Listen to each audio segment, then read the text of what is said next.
కాబట్టి అతను కూడా యాక్సెప్ట్ చేయలేడు. అవును అంతే. మమతా బెనర్జీ లాంటి వాళ్ళు అయితే కనుక దీన్ని గ్యారంటీ అటుకే తీసుకుపోతారు. లేదా పినరయ్ విజయన్ లాంటోడో స్టాలిన్ లాంటోడో ఉంటే ఓ నలుగురు హిందువులను అరెస్ట్ చేయించి అదిగో జరిగిందని చెప్పేవాడు ఖచ్చితంగా. అట్లా తీసుకెళ్ళిపోయి ఉండేవాడు. బేసిక్గా ప్రభుత్వం పోలీసులకి స్వేచ్ఛనిచ్చింది ఎందుకంటే తమకి బ్యాడ్ అవుతుంది అన్నటువంటి భయంతో కూడా. ఇప్పటికీ అయినా కూడా ప్రభుత్వాన్ని వీళ్ళు నెగిటివ్గా కామెంట్ చేస్తున్నారు కావాలని. ఈ ప్రొవోకేటివ్ గ్యాంగ్, దేశద్రోహుల గ్యాంగ్, ధర్మద్రోహుల గ్యాంగ్ అంటే ఎక్కడికెక్కడ సీసీ ఫుటేజ్ ఒప్పుకోరు వాళ్ళు ఒప్పుకోరు. ఫస్ట్ ఏమో ఎక్కడి నుంచి వచ్చింది ఎవరు తీశాడు అన్నారు, చివరికి అది ఎస్ఐ గారని తేలింది. మద్యం దుకాణంలో ఆయన పెట్టుకున్నది అదేది దాన్ని ఏమంటారు హెల్మెట్ పెట్టుకున్నది అతను అని ఎట్లా ధృవీకరిస్తారన్నారు.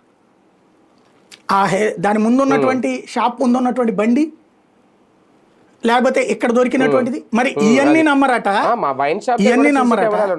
కానీ ఏదో ఒక ఆర్టిఫిషియల్ ఇంటెలిజెన్స్ సృష్టించారు ఆయన ఎవరో కొడతన్నట్టు, దాన్ని నమ్ముతారట.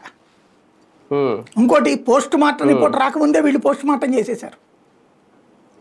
ఫస్ట్ 1 అవర్లోనే పోలీసులు గుర్తించారు అది ప్రమాదం అని చెప్పి.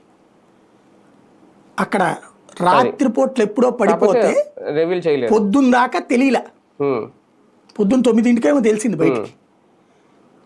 అది కూడా ఈ ప్లేస్ లో బ్లడ్ ఉంది, ఎందుకని ఈ హెల్మెట్ పెట్టుంది కాబట్టి స్కల్కి ఏం కాల. కానీ అలా పడిపోవడం వలన సహజంగా మిగతా ప్రాబ్లం వస్తుంది కదా లోపల. వెంటనే ఆయన బయటకు తీసుకుంటే ప్రాబ్లం ఉండేది కాదు. బండి ఆయన మీద పట్టడం వల్ల ప్రమాదం జరిగింది. ప్రాణాలు కోల్పోయేదాకా ఆయన చాలా నిజంగా చెప్పాలంటే చాలా